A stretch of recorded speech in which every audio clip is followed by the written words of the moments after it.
in my youth. I remember once when we were sitting at the dinner table and watching television at the same time, and my grandmother opened the refrigerator door, which opened right in front of the television. My grandfather said, "I can see through the refrigerator door, but I can't see through you." So you won't be able to see if I'm here. Om Jnana Timirandasya Jnananjana Shalakaya Chakshurun Militam Jena Tasmai Shri Guruve Namaha. Jai Shri Krishna Chaitanya Prabhu Nityananda Shri Advaita Gadadhar Shivasari Gaura Bhakta Vrinda. Hare Krishna Krishna Krishna Hare Hare, Hare Rama Rama Rama Hare Hare. Someone got a chutter they're not using? Yeah. If you just put it here so I can stand on it. No, the mat's too high, I'll fall over. Thank you. So, Varnashram and the need to establish it in ISKCON.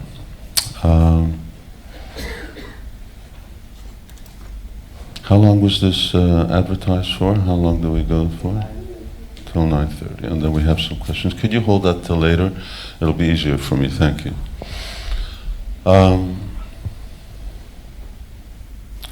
I think you're all, to greater or lesser degree, aware of the phenomena of Varnashram, the institution of Varnashram, and that it's... No, I'm fine. Or you can't see well? You can turn off some lights if you want. That's better? Okay. And of course in Bhagavad Gita, Krishna talks about Chatur Varnyam Maya Shishtam. Srimad Bhagavatam, that's in the 4th chapter, 18th chapter, Krishna talks extensively. In the Srimad Bhagavatam, there's quite a bit of talk, discussion. In fact, 7 chapters are dedicated. Oh, Maharaj is here also. Hare Krishna Maharaj. I'm sorry, I just ran in here so quickly, I didn't notice you. There's Chandramouli Maharaj, he's also here. And Srimad Bhagavatam dedicates 7 chapters, which is about 4% of the whole text, and that's a lot. Varnashram is a term that Srila Prabhupada refers to. It's a subject that he talks about.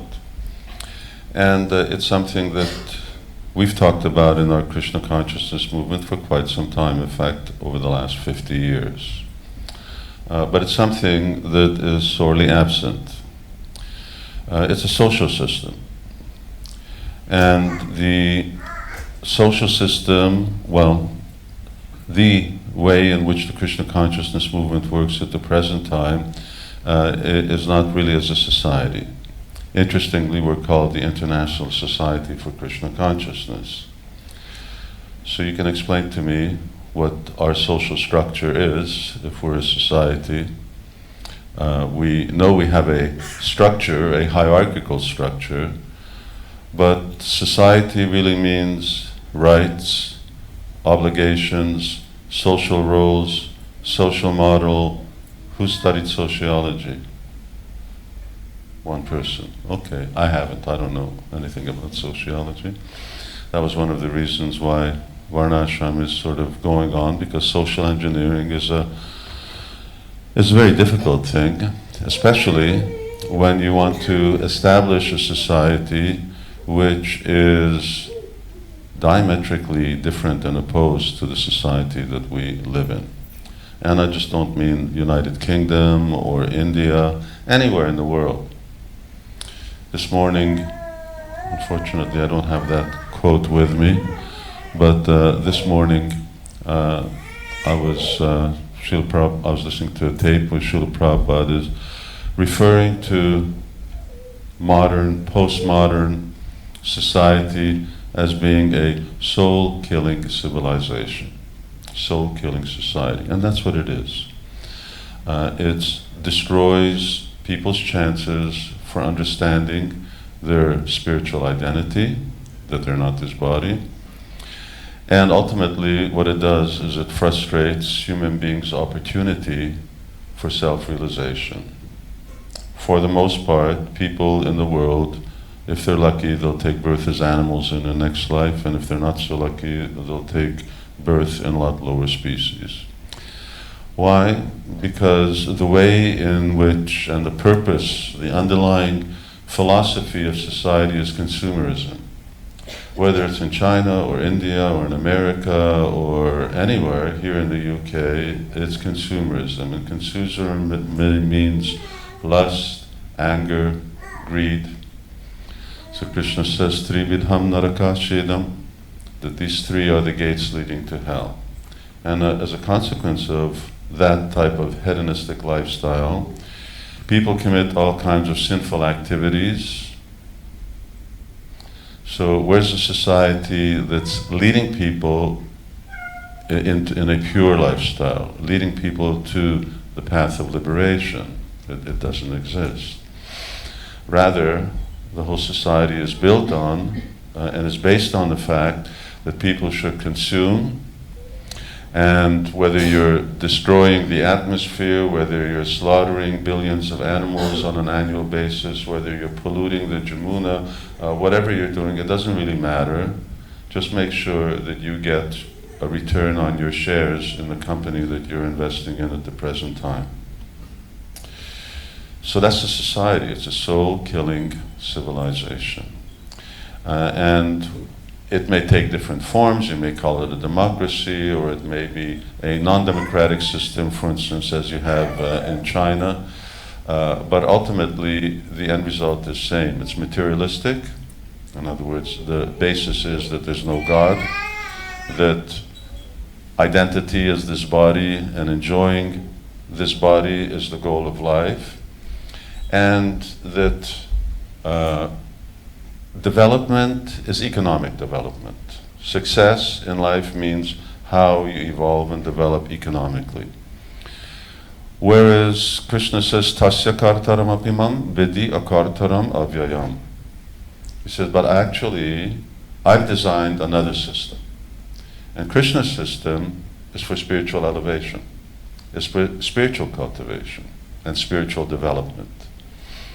So where is that society which is geared at spiritual development? We live in a secular world. A secular world, by definition, means religion has nothing to do with it.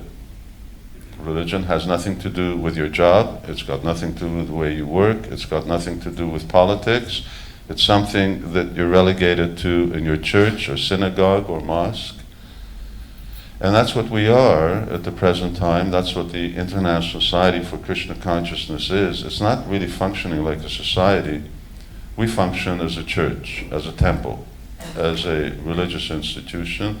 This is where people come on Sundays or Saturdays to take darshan.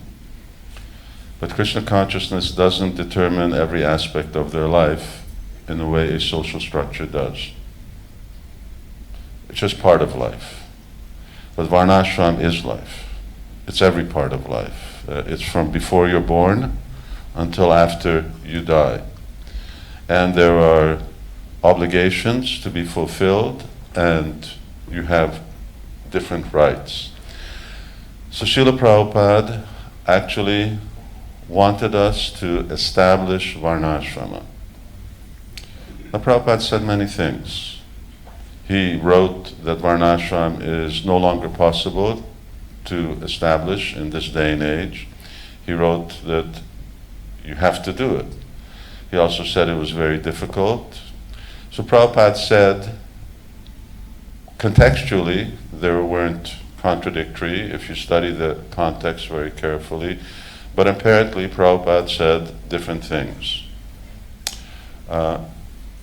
However, Srila Prabhupada became very clear, not that he wasn't clear then, but became very clear and determined of what type of form he wanted Varnashram to take and that he wanted it, and that it was the duty of this Krishna consciousness movement as a pilot model to establish it. So let me just, so this is an introduction. I'm going, today, tomorrow will just be part of an introductory course that I've been giving in Hungary.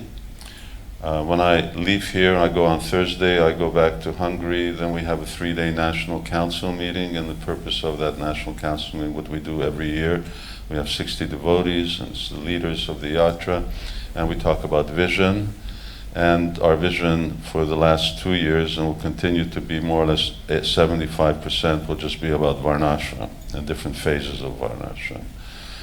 So last year we met, and we started, what did I do? We started with an introduction.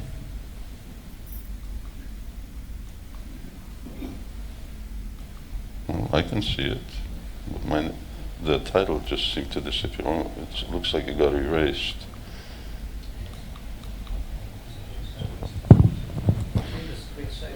Huh? No, it's fine. There it is. Maybe it is. Okay, you're right.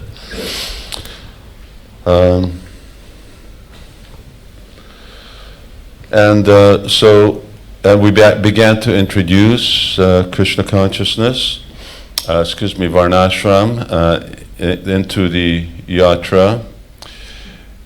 As a first phase, is a general introductory process, which is Varnasrama relevant to us?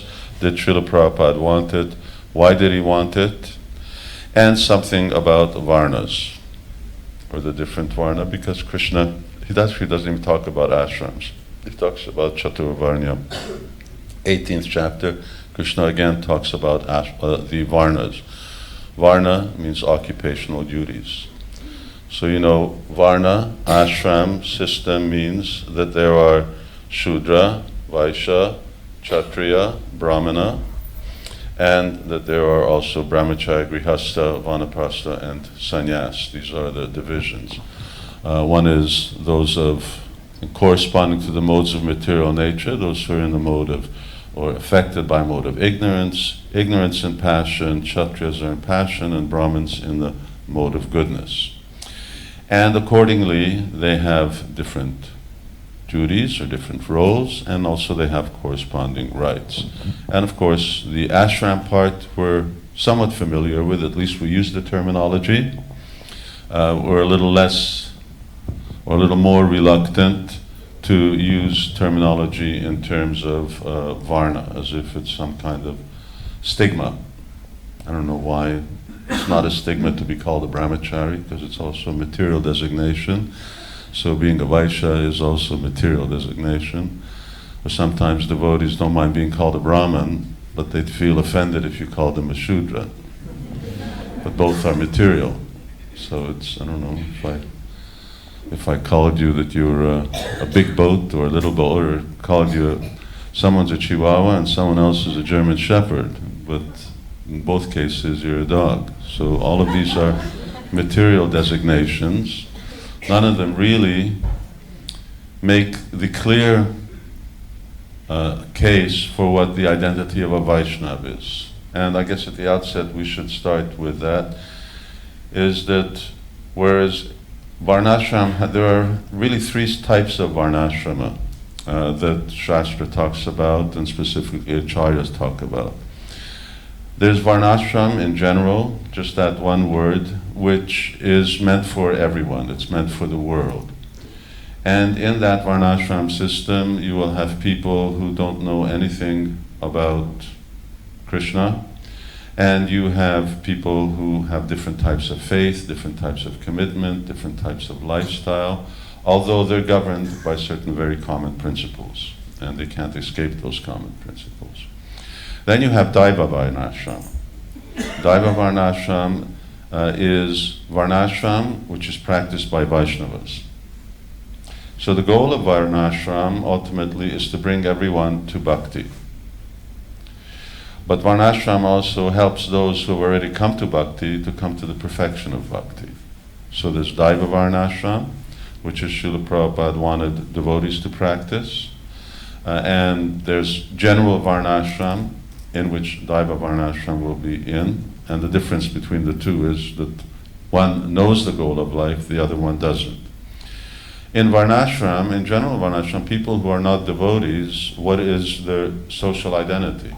You have to relate to them. Everyone has to have a social identity. A policeman is called a policeman, a politician is called a politician. So in that case, you have Vaishyas, Kshatriyas, Brahmins, Brahmacharis, so on. When everyone's a devotee, then one's identity is already clearly defined as that as being a Vaishnava.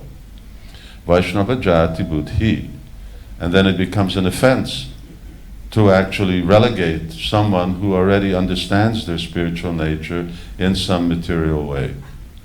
That doesn't mean that we don't necessarily have duties of those other things, just like we have, let's take the Brahmins, we have pujaris. Whether they're Brahmins or not is another thing, but anyway, they're doing Brahmins' work. Not everyone on the altar is a Brahmin. But they're doing Brahmins' work, but their identity is not Brahmin, their identity is Vaishnava.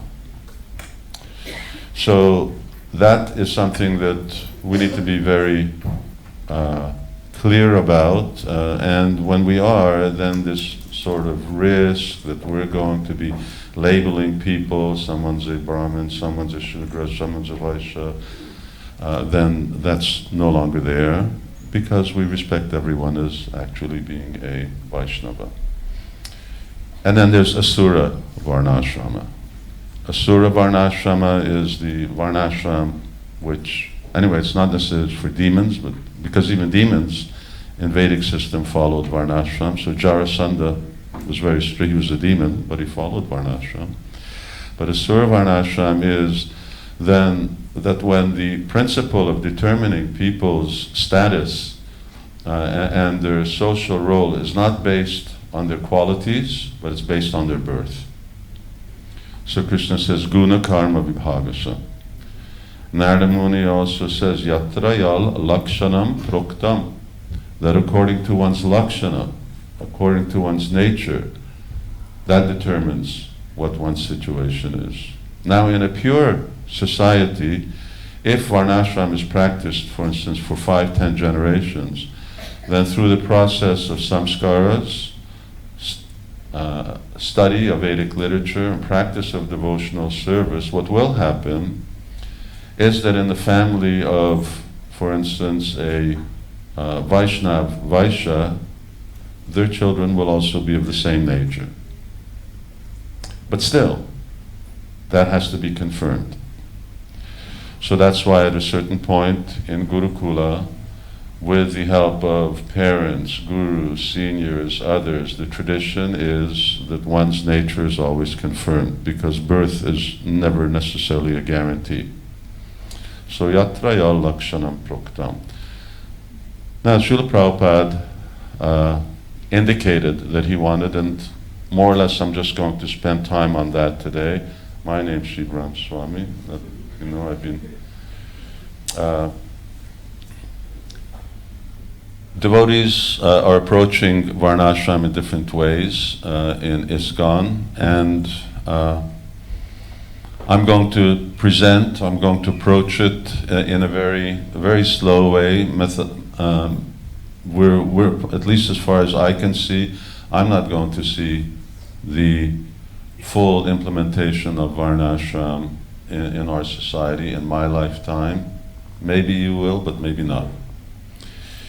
First, it really requires defining. From what I can see, that definition will take a certain amount of time. The cultural shift will be the more difficult one.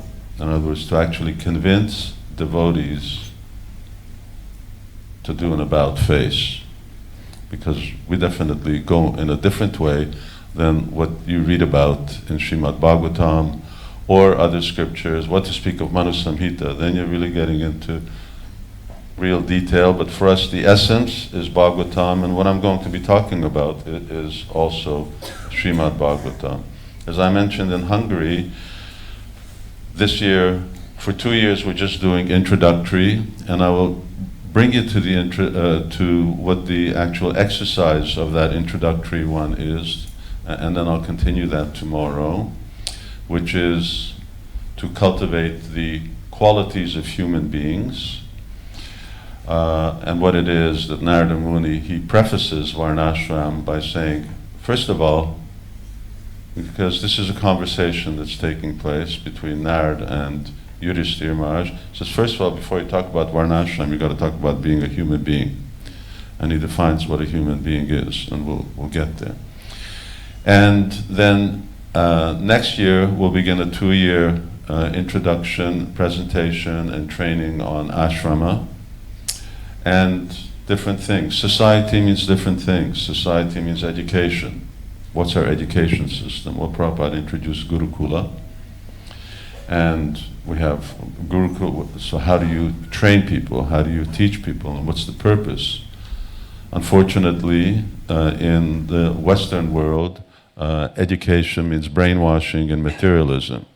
So you don't really get to educate children, because by the time you try to get around to values and Krishna consciousness and Bhagavad Gita, they're already too tired, they're already worn out with all of the superfluous things that they're learning to become a brick in the wall of a consumer society. But, and there's education, there's commerce, which is extremely important because it's the backbone of a society. What's the backbone of Varnasrama? It's an agrarian commercial system. It's not a consumer system. It's all based on agriculture, cow protection, and the things that relate to that. So if you have transport, if you have trade, even banking, but they're not related to all the unnecessary. It's not banking in terms of different commodities and so on. It's of real substance, gold. And manufacture, cottage industries, but no computers. You read Mahabharata, you read Srimad Bhagavatam, you read Ramayana, you don't hear about factories, you don't hear about industry, you hear about cities, but when you read the cities, they just sound like parks with beautiful buildings in them.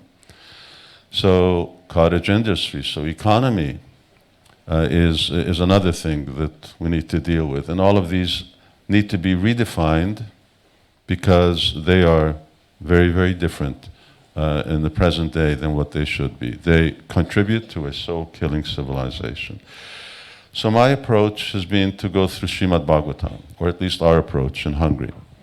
And the background is the 7th canto, which you know well because it's all about Prahlad Maharaj and Nrsimhadev.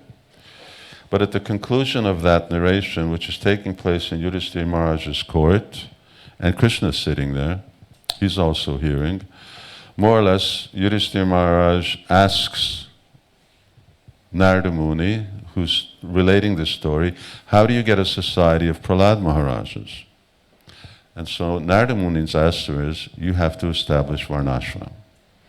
So in 5 chapters, which is a lot, and lengthy chapters, he describes Varnasrama. And later in the 11th canto, Krishna, in talking to Uddhava, he again, in 2 chapters, these are directly, and there are other chapters that also talk about Varnasrama, specifically those that talk about the modes of material nature. But people have objections, and so let's start about what the actual objections to establishing Varnasrama are. Now I need someone to read. Who's got a good voice? Oh, Diane. Nice and loud. You read the thing because that helps me. Do we even need to talk about Varnasrama? Okay, that's the top title now here. Objections. Devotees are transcendental to it. So perhaps you've heard that before, that, Varnasrama is not for devotees because devotees are transcendental to Varnasrama. Which may be the case for some devotees, but Yudhishthira Maharaj is certainly transcendental to Varnasrama, and nonetheless, he's still doing that. Arjuna is transcendental, but Bhagavad Gita is all about Arjuna doing his duty as a Kshatriya. There are other details, but of course, the idea that devotees are transcendental to Varnashram also indicates that they're transcendental to everything. You can't be just transcendental to Varnashram. So if you're transcendentally situated and you're transcendental to the modes of material nature, then you may be transcendental to Varnashram. But automatically, just because we chant Hare Krishna doesn't necessarily make us transcendental to it. Diane? Devotees Lord Chaitanya rejected it. This refers to Madhya Lila Chaitanya Charitamrita. Chaitanya Mahaprabhu and Ramananda Roy are talking, and Lord Chaitanya is asking, what is sadhan and what is sadhya? And Ramananda Roy says, Varnashram avaratacharata. So he says, Varnashram is the sadhan, and the sadhya, or the goal, is Harit Samsiddhi Haritoshanam, is to please the Lord. And Lord Chaitanya says, no, this is external. Pretty relevant objection. Let's see what happens later on.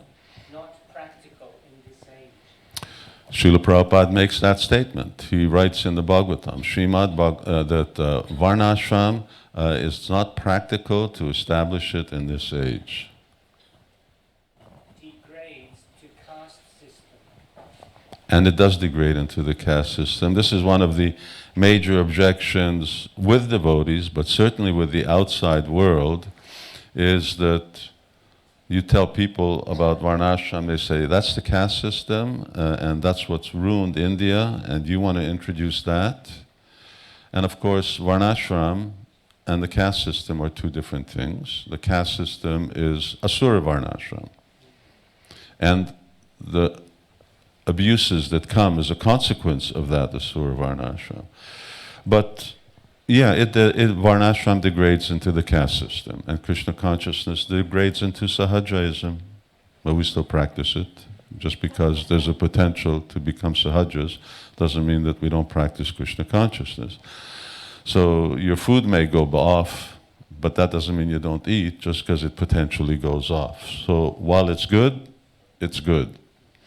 Now let's just get some responses to some of these objections. One is in terms of what Krishna says. And Krishna, just read the English, Dayal. As long as one is not satisfied by fruit of activity and has not awakened his taste for devotional service by Shravana, Kirtanam, Vishnu, Srimad Bhagavatam 75:23, one has to act according to the regulative principles of the Vedic injunctions. All right. So, unfortunately, Srila Prabhupada did not comment on this verse because this is already 11th canto. But Acharyas explained Karmani refers to Vedic injunctions, it refers to Varnashram. What this says here is, as long as you have material desires, and as long as you have not really awakened your taste for Shravanam Kirtanam, in other words, you become very elevated in terms of chanting and hearing. So basically, you come in at 5 o'clock, or you come in at 4:30, and at 5 o'clock you sit down, you close your eyes, you sit in the room, you chant japa, and your mind doesn't wander anywhere, you don't fall asleep, you don't have to go chasing around Tulsi Devi in circles, but you can actually just relish the holy name, and people have to stop you at 7 o'clock because it's deity greeting. So if that isn't there, then he says, then it's incumbent to actually follow that. Bhaktivinoda Thakur in Krishna Samhita and other places speaks quite a bit. Here he says the following. Therefore, the Varnashram system should be accepted in all respects. By this arrangement, there is the possibility of gradually attaining love for Krishna. There is no fault in the rejection of the relatively less important process of Varnashram by those who have attained perfection in the form of love for Krishna. So two things are here. One is that everyone should accept it. Why? Because it helps you attain love for Krishna. So obviously it's devotees who, this is referring to devotees. Devotees are the ones who are interested in love for Krishna. They're the only ones who can develop it.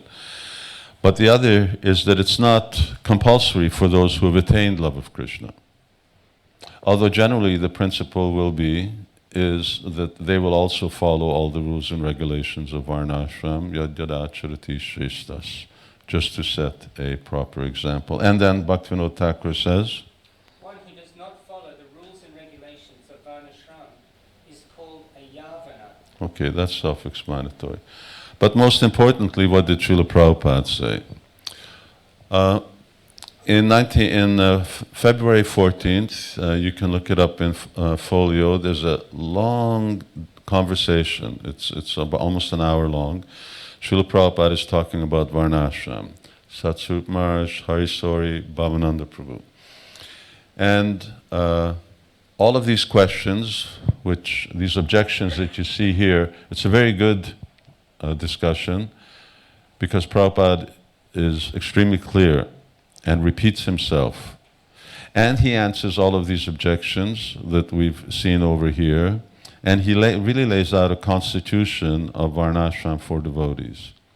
And then he continues to repeat it. From here until the time that Srila Prabhupada leaves this world, Prabhupada is emphasizing this thing over and over and over again, which is very important because the last thing that an acharya says, and it's not that this is just at the last moment, but in the last year of his life, when Srila Prabhupada is placing great emphasis, are very important. They're important to him, that means they're important to us. Just like if you listen to those tapes, you'll find that something else Prabhupada is emphasizing is preaching against scientists. In other words, scientific preaching. Swarup Damodar, at that time, he's still Swarup Damodar Prabhu. He becomes Swarup Damodar Maharaj later on. Whenever he's around, Prabhupada brings him in and he just talks.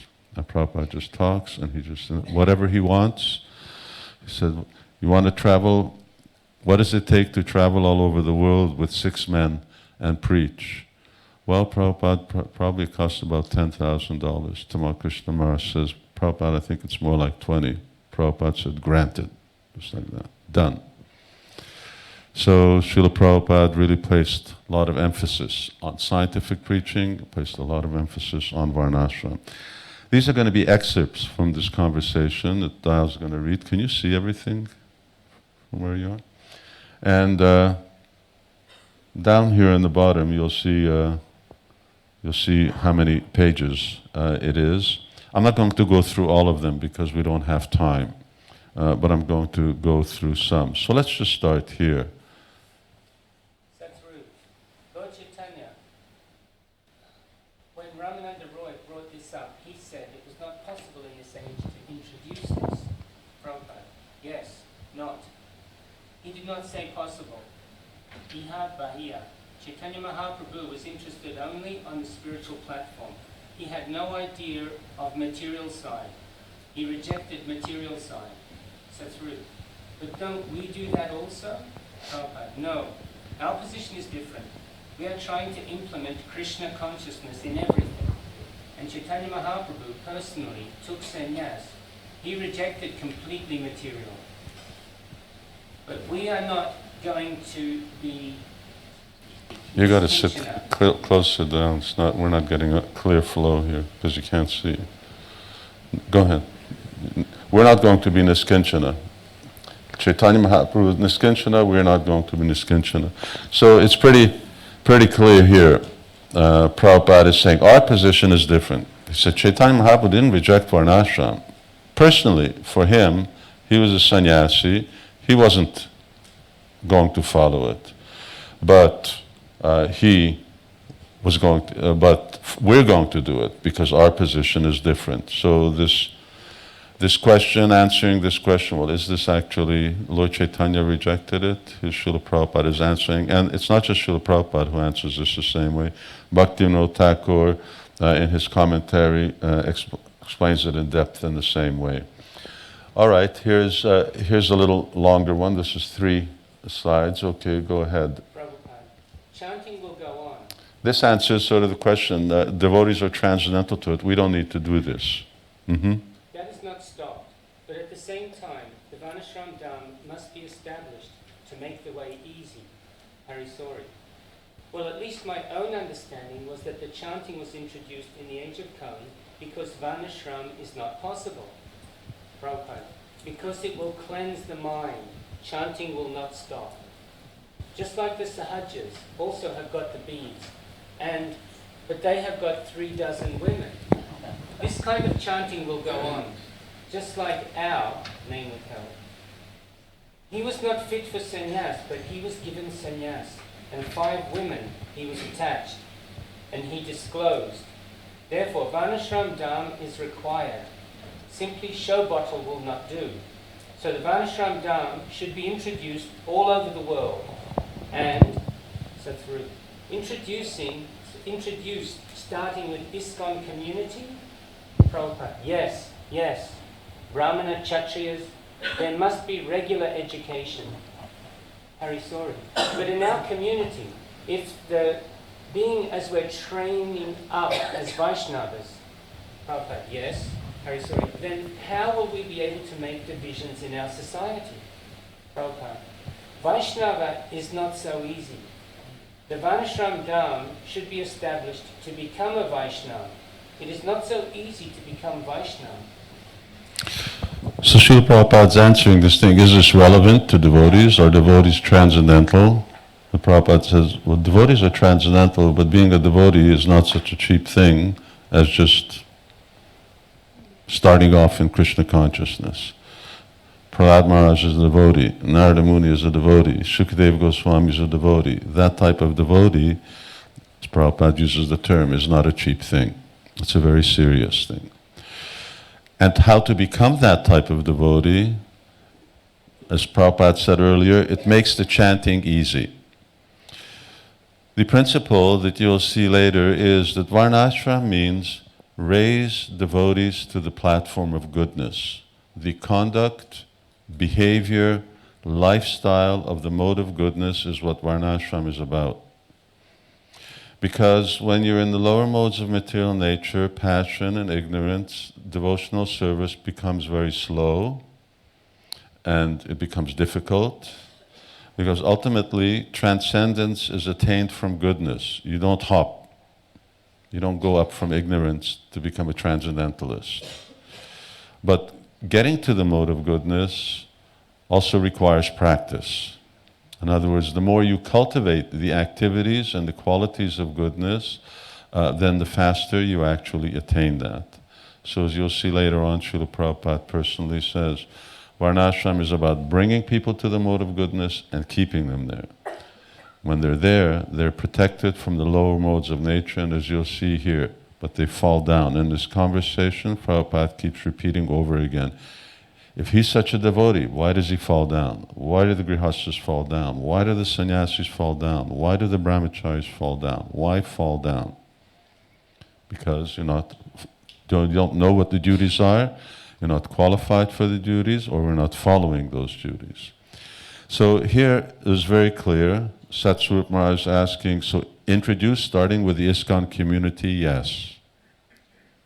So Prabhupada is saying, yes, you have to introduce it within the ISKCON community. All right. This is another one. Dayal? Satsvarup. Whoops, wait. Okay, no, it's not. There should be something here. No, there's not. Let me just jump to the next one. All right, let's do this. Harry, sorry. At this time, should we try to introduce it in our centers or not? Prabhupada, always we shall try. Human society will be always there. We have to serve them. Para upakar. We have to keep them in the right position. Harry, sorry. I just remember 2 or 3 years ago, there was a pamphlet came out about introducing the Varnasrama system in the society, but actually nothing came of it. Prabhupada, yes, that time was not right. Now you can do something. So this refers to, I remember sometime around 74, 75, when there was this little pamphlet and Prabhupada was already speaking quite a bit about Varnasrama, and devotees sent it around. Prabhupada wants us to have Varnasrama, and no one knew what to do with it. So Harisori Prabhu is referring to that, and he's making this statement. Well, we had this, and nothing really seemed to happen. So Prabhupada says, interestingly, well, yes, the time was not right, but now you can do something. This was 40 years ago. So at that time, Prabhupada says, now you can do something. Now, it'd be really good if we actually did something, because we're not doing it. It's not happening. And our basic constitution in this Krishna consciousness movement is to do what Prabhupada says.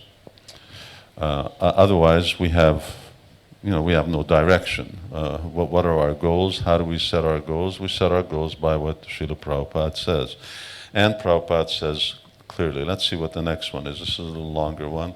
Okay, go ahead. This is interesting. Satsvarup. This is all part of the same conversation. These are just different excerpts I've cut out. Otherwise, what we did in Hungary is actually we went through 2 morning Bhagavatam classes listening to the whole lecture in English and simultaneous translation.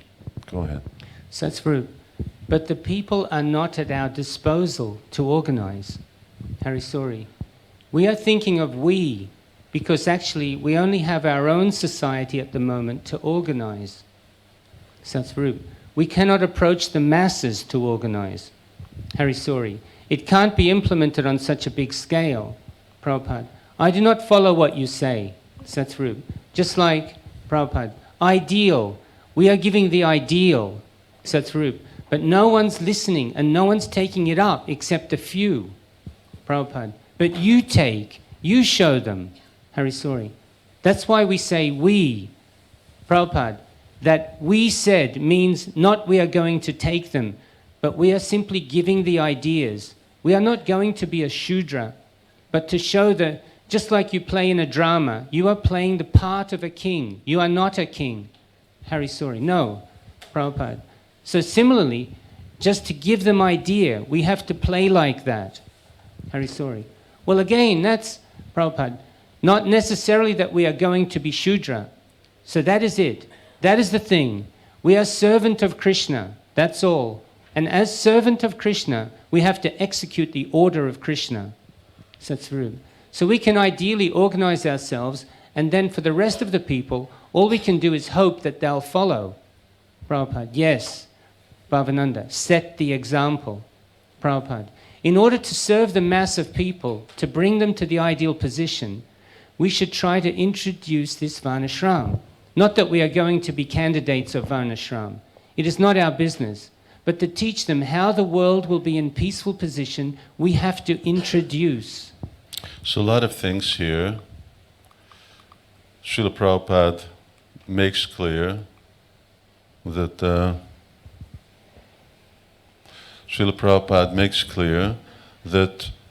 there are 2 phases of his program. One is for the world, and the other one is for devotees. Here the emphasis is, no, you do it. The world is not at our disposal. He says, no one's listening. So that's all right, no one's listening, but you take it, you show them, as he said earlier, in the ISKCON society. So perhaps you've had this experience, I know I have.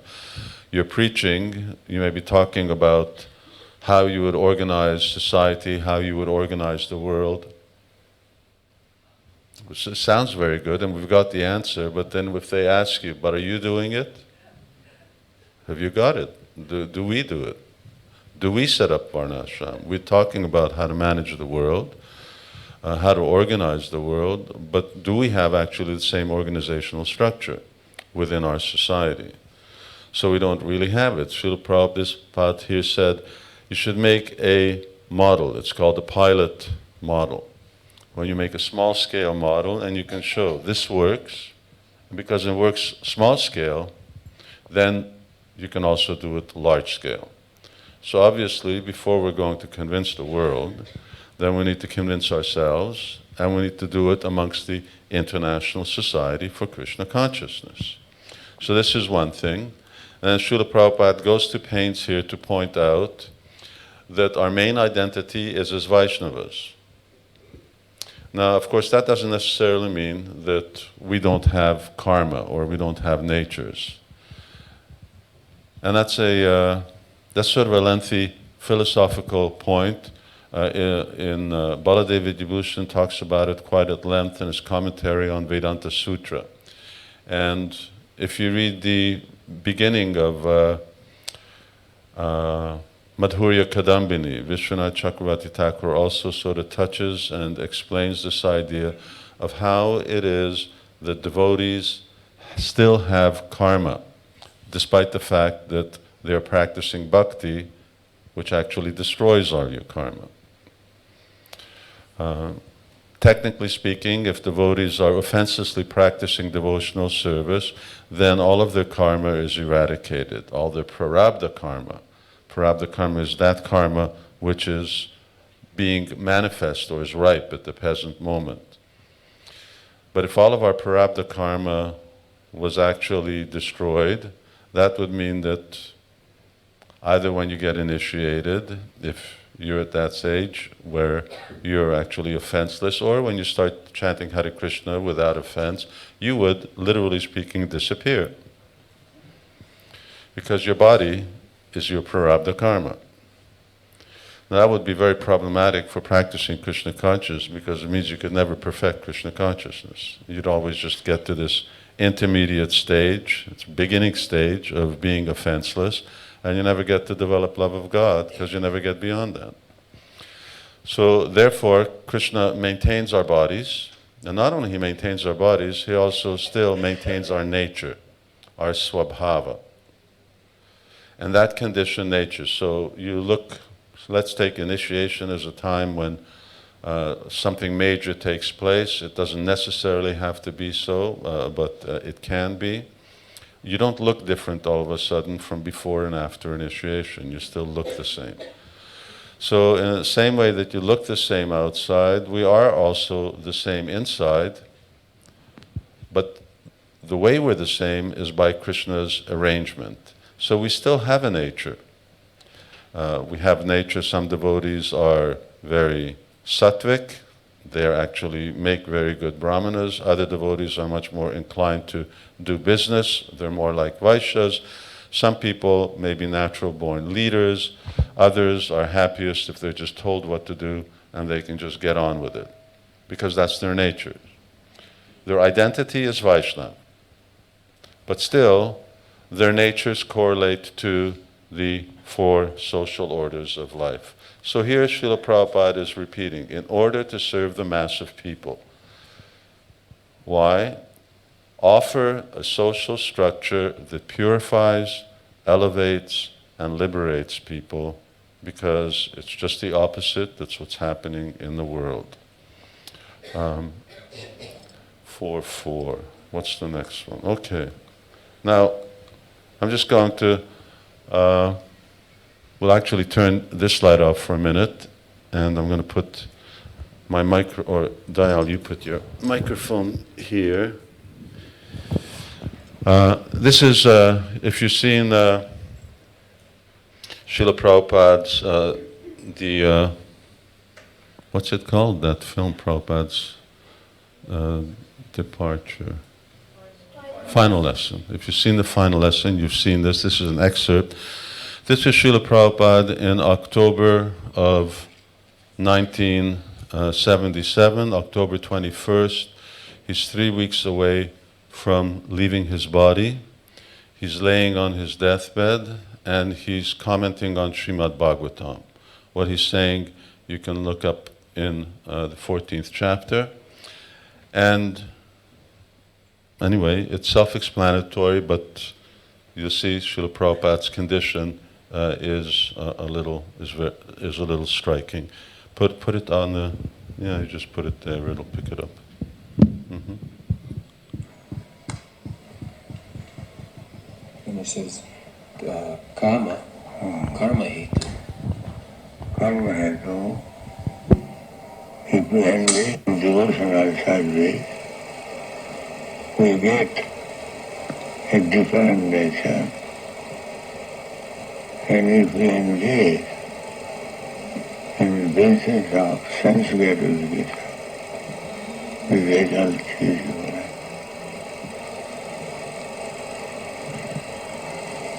And then the karma is tadde upalabdhi hetu. yeah. And according to the association of different nature, we get a body. Karanam gunasammasya satasat janmajani. Therefore, we should always seek good association, devotee association. Then on life will be successful.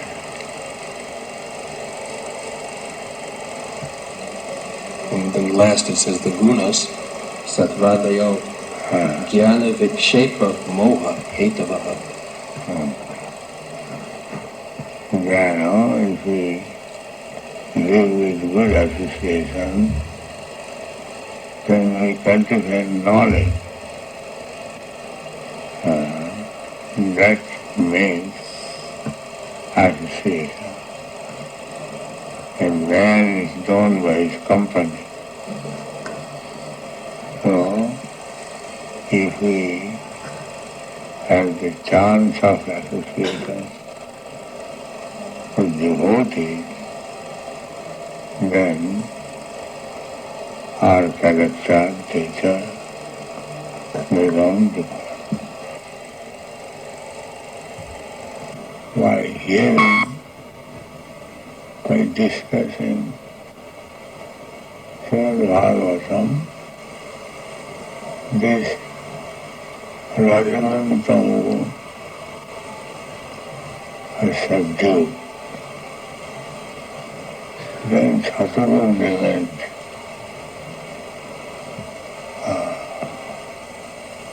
Nasta Prayasa over this. Nishtam Bhagavata.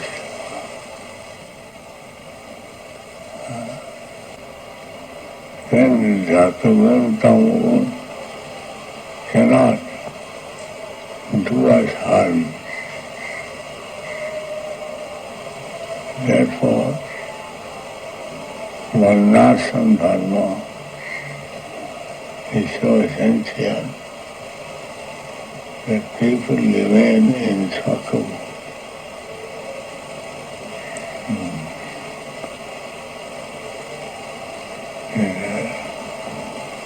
Tamagun, Rajagun, Rajastama Bhava increases lust and greediness, and that implicates the living entity to exist in this material world in many, many forms. That is very dangerous. Therefore, they should be brought into Sattva, that is establishment of Varnasrama. How to bring people in Sattva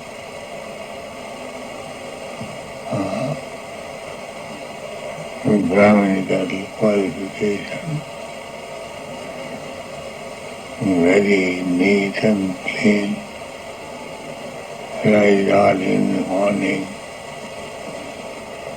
is Mangalarati in this way. To stay in Sattva.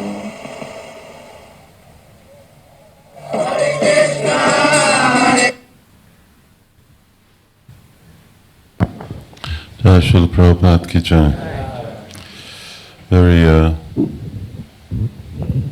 you see, Prabhupada was saying very emphatically to stay in Sattva Guna. This is like in real sutra form. Srila Prabhupada is explaining what the whole purpose of Varnasrama is. Raise people to goodness and keep them in goodness.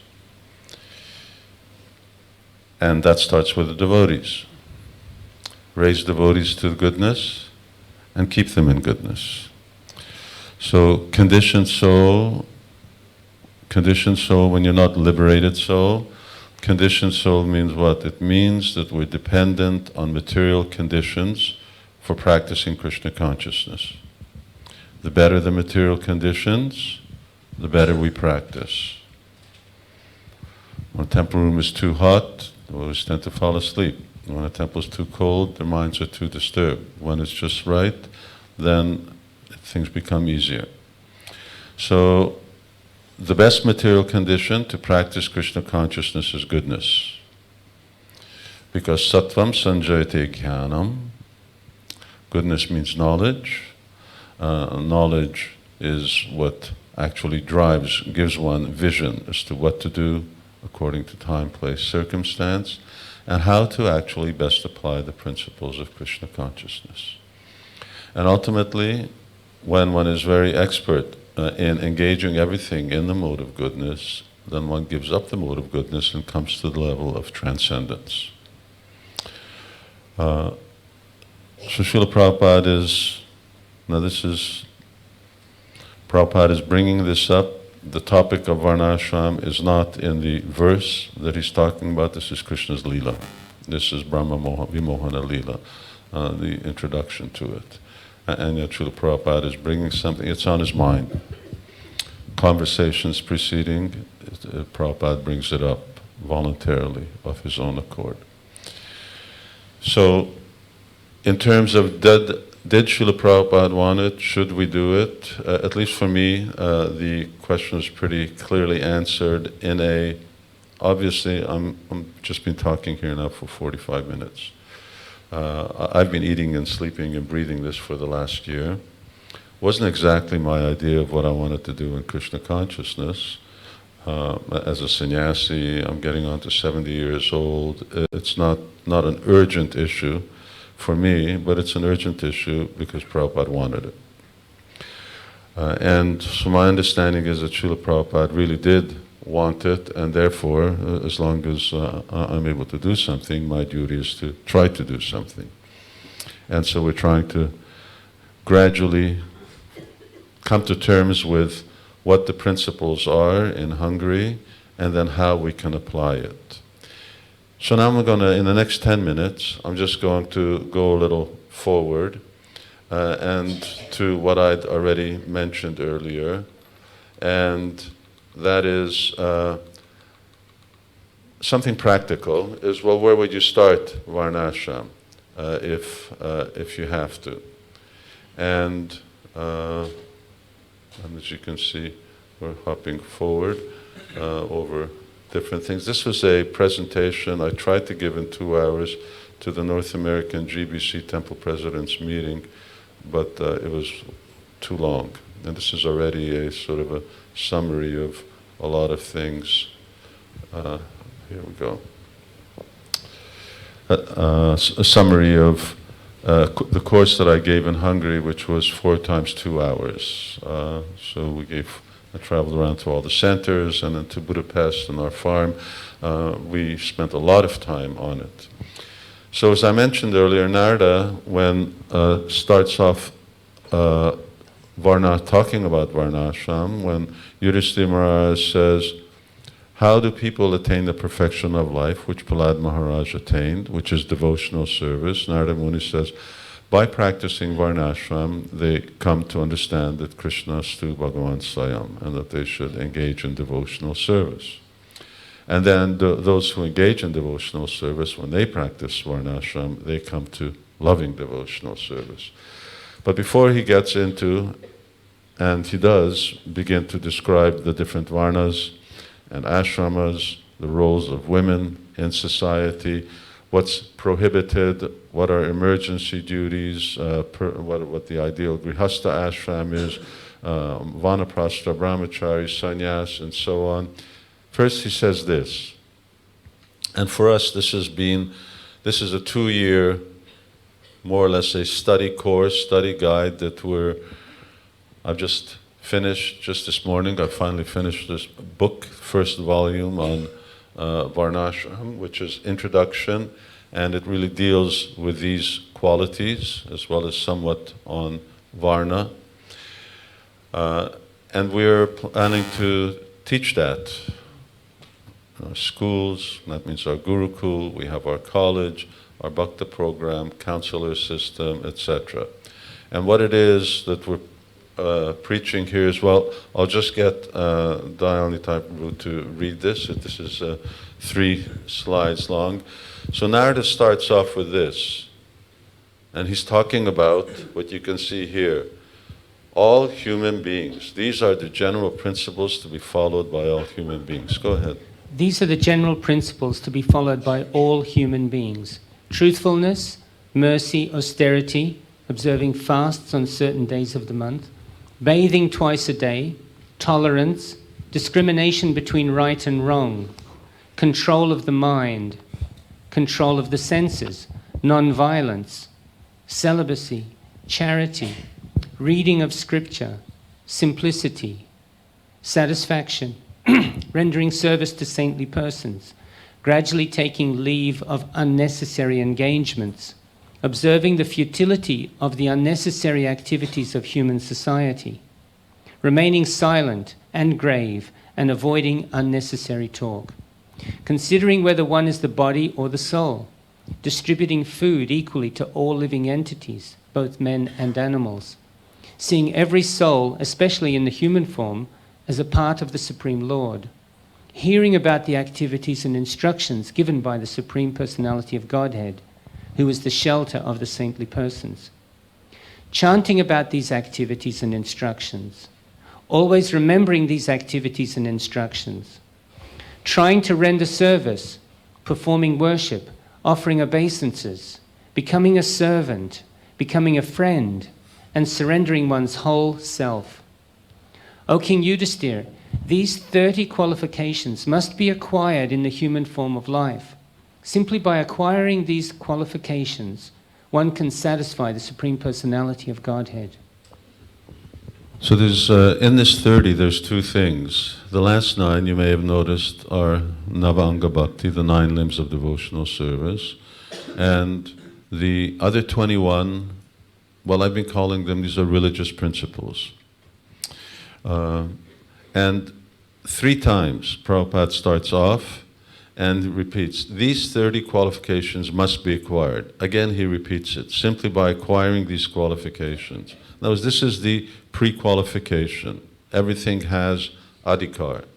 If you want to be a doctor, you have to have qualification. You have to have a doctor's diploma, you have to have gone to doctor's training, university, etc. Same thing, electrician, qualification must be there. If you want to get married, you have to have a qualification. Similarly, what's the qualification for practicing Varnasrama? Well, this is the qualification. One has to have, on a average or general level, all of these 30 qualities.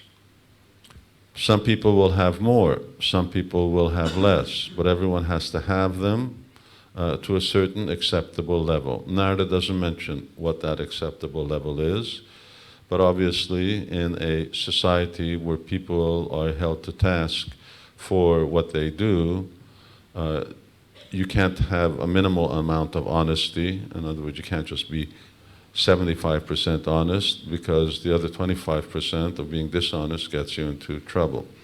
So it has to be there, although in a qualitative sense, and even in a quantitative sense, some people will have more of these than others.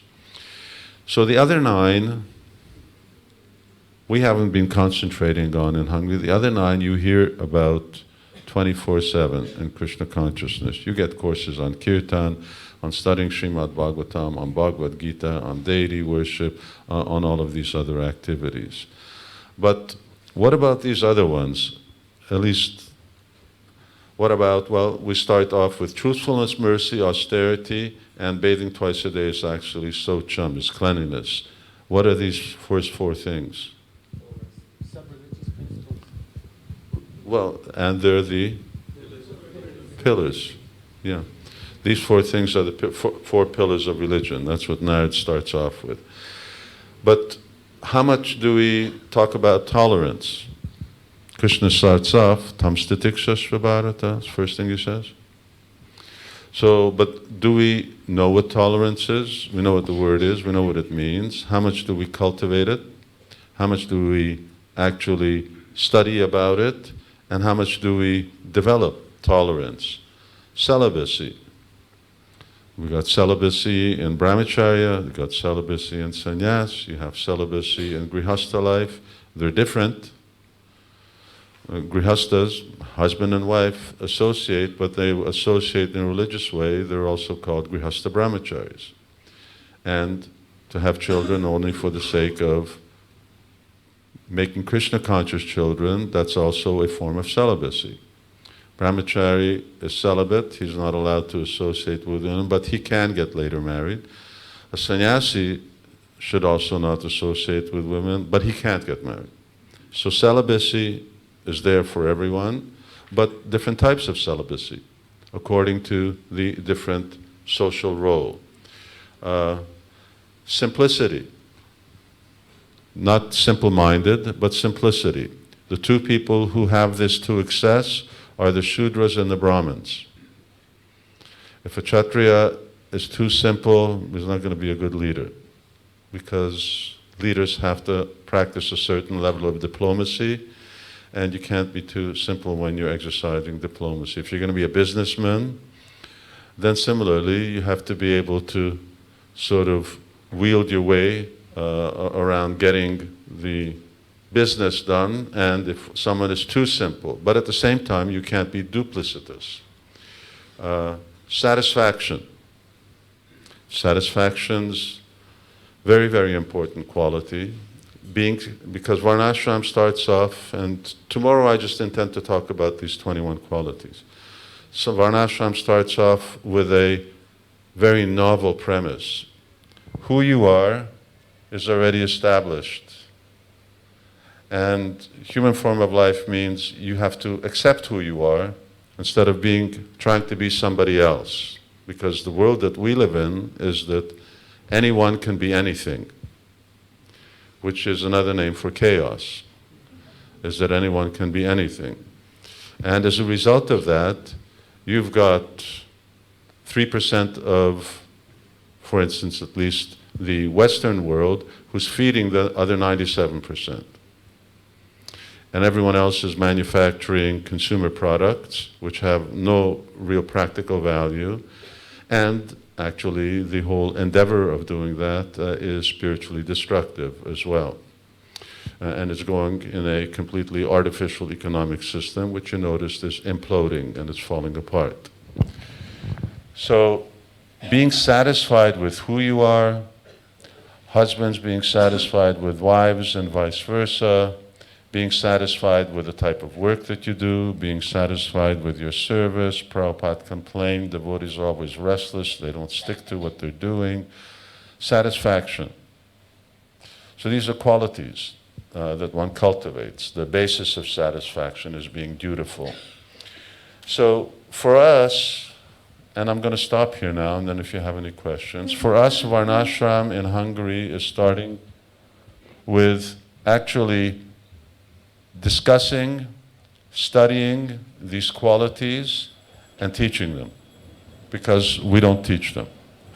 We talk about them here and there, peripherally. Jai Shri Shivara Gokulanda Ki Jai.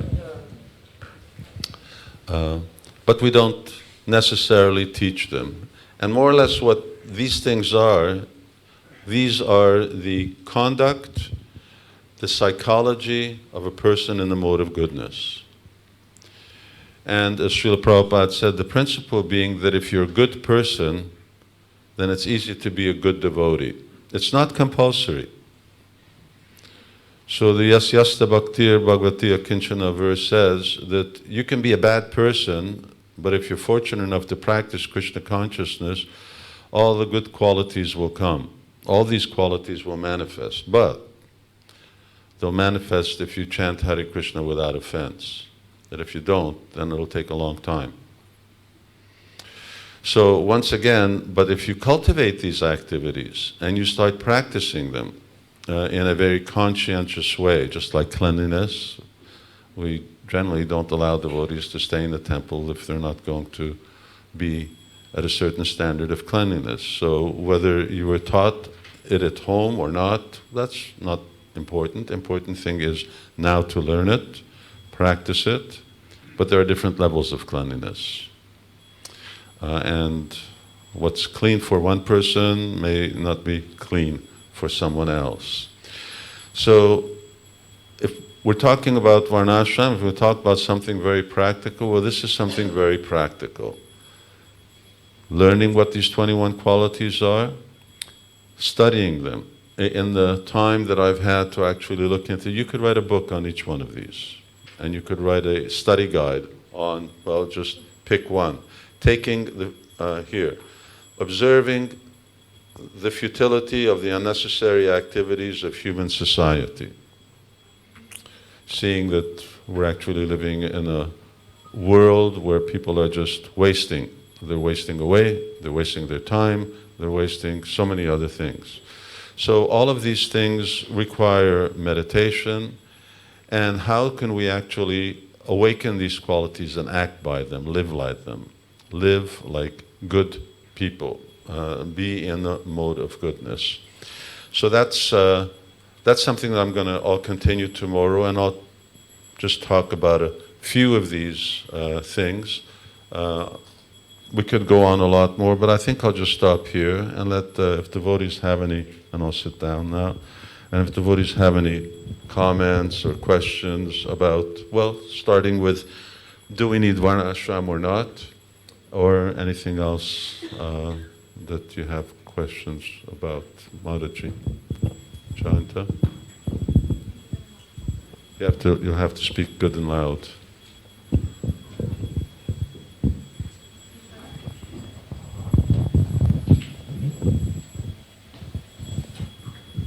And then anyone else has any questions, then just get ready. Thank you so much for the inspiring lecture and talk. My question is, I was all through the lecture thinking about the division of the 4 divisions and 4 varnas, but considering that we are all born, that's one of the objections, not real objection, but I'm just asking, considering that we are all born Varna Sankara, means that our Varnas are quite mixed. I was thinking how this division gonna work at all, because we, in myself and I've seen in others, we exhibit different opposite qualities. We might have Brahminical inclination and simultaneously Shudra inclination, like that. So very mixed up. So I don't know. What is that's it's it's the right observation. We say for the most part, we have no or very little samskars as a result of, and we're a product of not just absence of samskars, but a lot of sinful activities, and therefore our modes of nature are extremely confused and mixed. And so it's going to be for us to actually determine Varna. It's possible, and ultimately you'll have to choose something that's nearest to one's nature. And that's why I say this is not a, something that's going to happen today or this year. This is going to take generations, because it's the consecutive generations of devotees who actually have samskars, who are born in families that don't commit sinful activities, devotee families, and who are raised properly, that their qualities will become much more clearly defined, and it'll be natural, and ultimately it can even be by birth. So in order to attain that, like you say, to actually have clear natures, it will take generations. Although it's a fact, I also observe this. Since I started, it took me a long time to figure out what my Varna was. I'll tell you what it is later on, but because I've always been managing since I'm in Krishna consciousness or leading. I write books, I worship deities and so on, but if I had to choose one, then I'm a Vaishya. I always think about money. And that's the quality of a Vaishya. And it's it's also my bloodline. So, but it will become more clear with successive generations. Thank you. Okay, well, let's take it to Maharaj. Someone wants to. Maybe. Thank you, Maharaj, for a very complete introduction to the process. I'm going to try to phrase this question. In bringing about, or in developing the process of bringing about the ideal Varnasrama within our society, is there a consideration of withdrawing from material society in the activities we do for maintenance? Very relevant. In time, there are many people in the material world who will do ethical work. Nowadays, ethical holidays are getting popular. In other words, you only go to places where people don't exploit, countries don't exploit the resources, or they're not destroying the wildlife, they're not destroying the forests, and so on. So this is a terrible world outside. And it's a world that's, aside from destroying everyone's soul, it's destroying the world. And being part of it may at present be an act of necessity, but at some particular point we need to start withdrawing from that. And that's why Srila Prabhupada told us to start farms, where we're self-sufficient with the whole idea that we're not dependent, which didn't necessarily mean that everyone has to live on a farm or do farming. But even now, I remember I had some devotees, my GP's eldest son here in the UK, he started to work in engineering, and ultimately he was going to get a job with aerospace. What's it called? Here in the UK, the defense system. Yeah. And he said, "No, I'm not going to get involved in engineering that kills people." So he cut it. 4 years of engineering, and then he ended up, of all places, going to dentistry school in Budapest for 4 years, and he became a dentist instead. So, there's a certain ethics involved, and ultimately it's like, for instance, the challenge of whether you buy milk and milk products at the store, how you're going to ethically defend that. We need to also relate to that in terms of our work. Mm-hmm. And Prabhupada makes the statement at the end of the summary of chapter 11. These things of Narada Muni, these are from 7th canto, chapter 11 to 15. So at the summary he says that this transition into Varnas, he said, I can't remember the exact words now, but anyway, he says it should be, therefore it has to be done slowly. It may be a slow transition, but you have to have a direction to it. Just like this quality over here is that this one, gradually taking leave of unnecessary engagements. So our whole economic system, Varnasram's economic system, is a whole different world than what we're talking about right now. Even the technology is different. So they had a certain level of technology, but at the same time, it wasn't the machine technology. It wasn't the computer technology. it's a process, and it's not a quick process. You can see we haven't done anything, and we're 40 years down the road, or we've done very little. We're mulling it over, because it's not easy. I want to give it to Dr. Sundarananda. And social engineering is not an easy thing to do.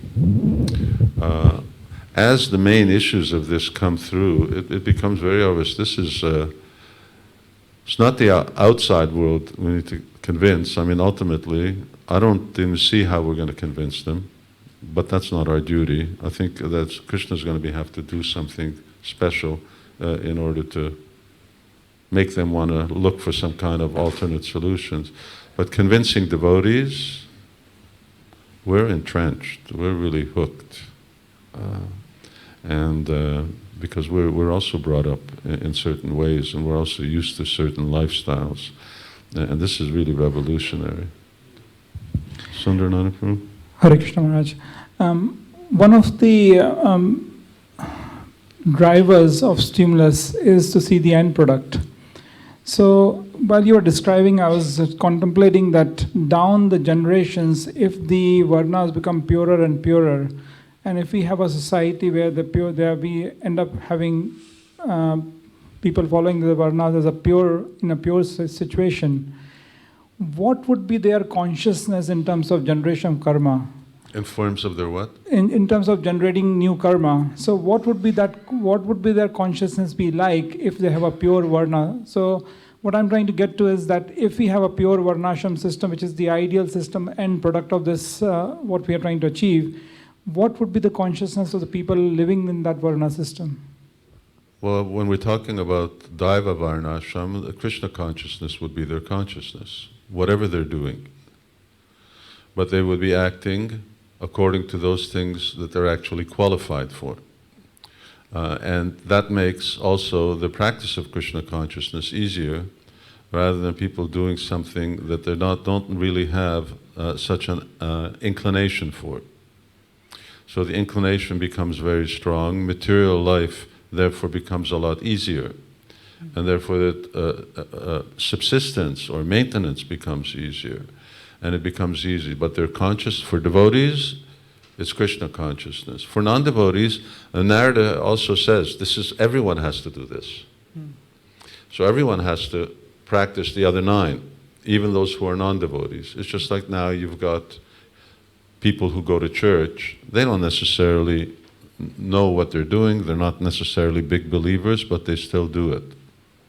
So for instance, when Srila Prabhupada was asked, well, Srila Prabhupada, if we're in a government position, is there room for Muslims? Prabhupada says, there's no problem. They just have to chant Hare Krishna. And that's the same thing that Narada is saying over here. You can do so many things, but they should also, in one way, come in contact with devotional service, because by the regulated lifestyle of Varnashram, which doesn't just mean Varna and Ashram, it means no animal killing and so many other things. So it means it's a sinless lifestyle. You come in contact with bhakti, ultimately they'll develop faith in devotional service. Does that answer your question? Yeah, that's beautiful. That's really inspiring. Okay, go ahead. The microphone's nearest to you, Adiguru. Is our brahmachari ashram at the moment, like when we move into the temple and we become brahmacharis, would that change much, or is that quite ideal as it is, apart from adding education for those who are going to change ashram? Is it? Now it's very important. There's one verse that Narada Muni says, and more or less it says, that the principles of Varnashram can be adopted according to time, place, and circumstance. Now if Prabhupada says that Varnashram is not practical in this age, the Varnashram of Treta Yuga, forget it. Everyone in Treta Yuga is either a Brahmin or a Kshatriya. That's the majority of people. Shudras are in a minority. In Dwapara Yuga, everyone is actually either Kshatriyas and lower. And Bhagavatam says, in Kali Yuga, some people are Shudras, but most people are barbarians. So welcome to the club. Here we are. We're barbarians. But not as bad as, I mean, it's worse than what other Purana says, Kalo Shudra Sambhavan, that everyone is lower than a Shudra, here condemned to be a barbarian. So you'll read, when Narada Muni talks about Brahmacharya ashram, I mean, if that's our requirement, then we're not going to get anyone to join the Brahmacharya ashram. So, but the principles of Brahmacharya has to be the same. Celibacy is one, the type of interaction with members of the opposite sex, austerity, study of Shastra, so these things have to be there. And then cleanliness, simplicity, and so on. Brahmacharya has changed a lot since I joined. When I walked into the temple, I had nothing. I had the clothes I wore, which weren't devotional clothes, so I lost those. So literally, I had nothing. And we had, in the Brahmacharya ashram, we had this big bucket, and every morning, or every night, the temple commander would throw kurtas and dhotis in there, and in the morning when you got up, you pulled out a kurta and a dhoti, and that's what you wore. And at night, when you went to sleep, and then you throw it in the bin, not in the bin, you throw it in the laundry, and they'll clean it, and you take another. We don't have anything. The same thing for even kopans. So we don't have anything. So if you're asking, is Brahmacharya has changed a lot in the last 50 years.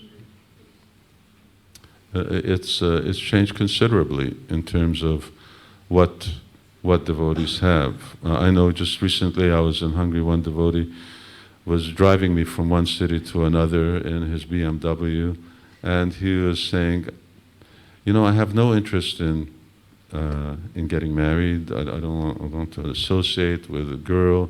So can I be a brahmachari and just do my business? His father's very wealthy.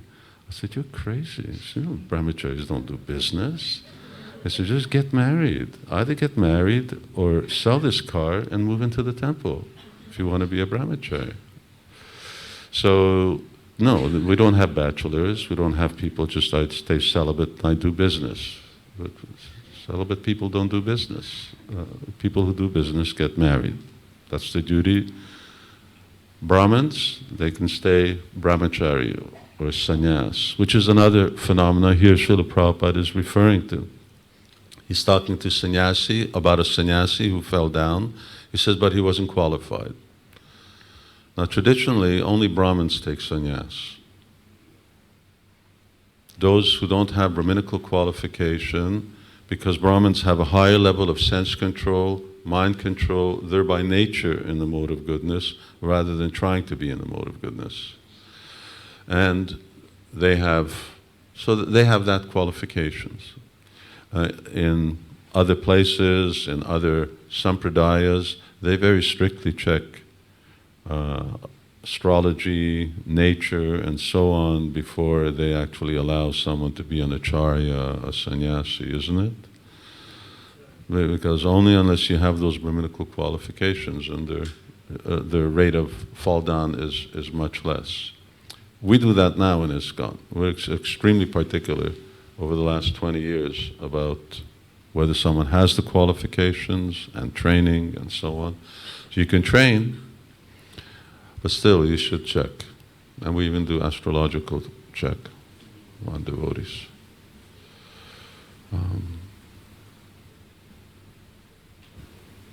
Okay, we've got, say, a couple of minutes and then we should close. So Radha Gokulananda someone can chant Hare Krishna before we go to sleep.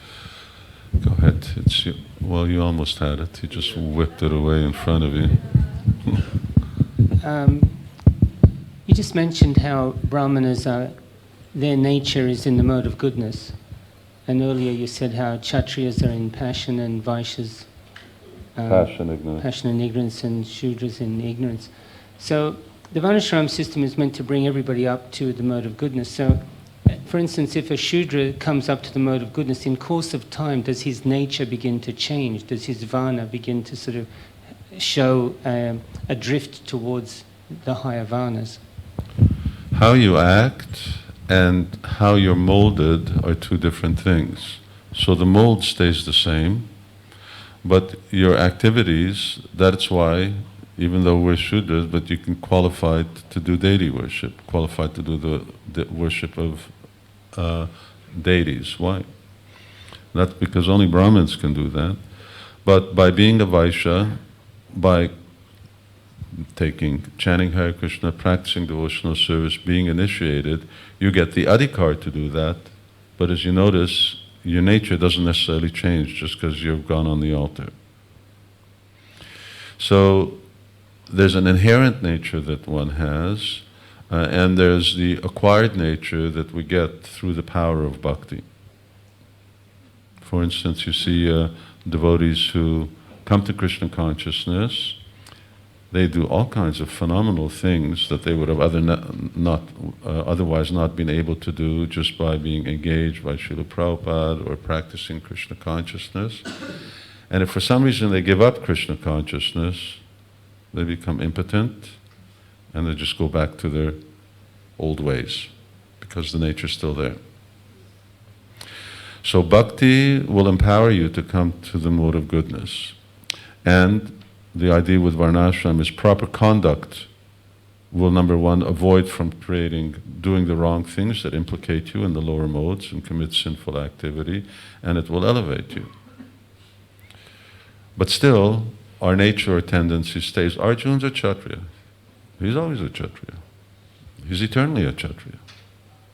And I'll just mention one last thing, which is very nice. If you read Bihad Bhagavatamrita, at a certain stage, Gop Kumar is in Vaikuntha.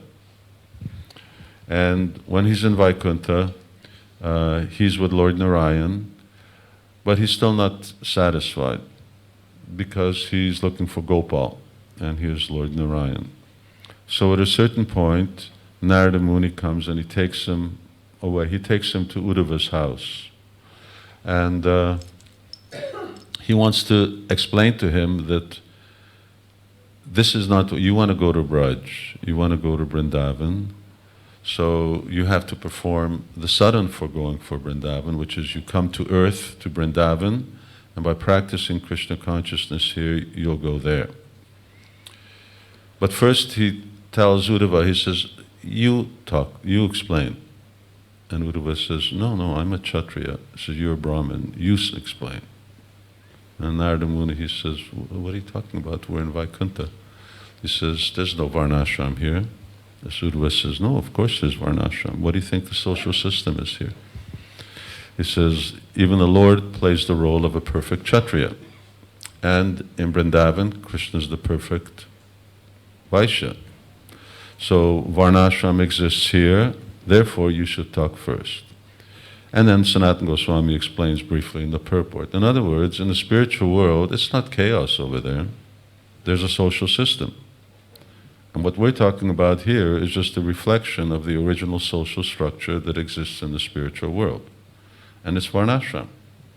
They're more than transcendentalists, they're Krishna's eternal associates. But still, they're following their duty. And Narad is a Brahmin, and Uddhav is a Kshatriya, and Krishna is a Vaishya, although when he goes to Dwarka, then he's a Kshatriya, and when he becomes Chaitanya Mahaprabhu, he becomes a Brahmin, but that's why he's God. But everyone else has their given, but they can do anything.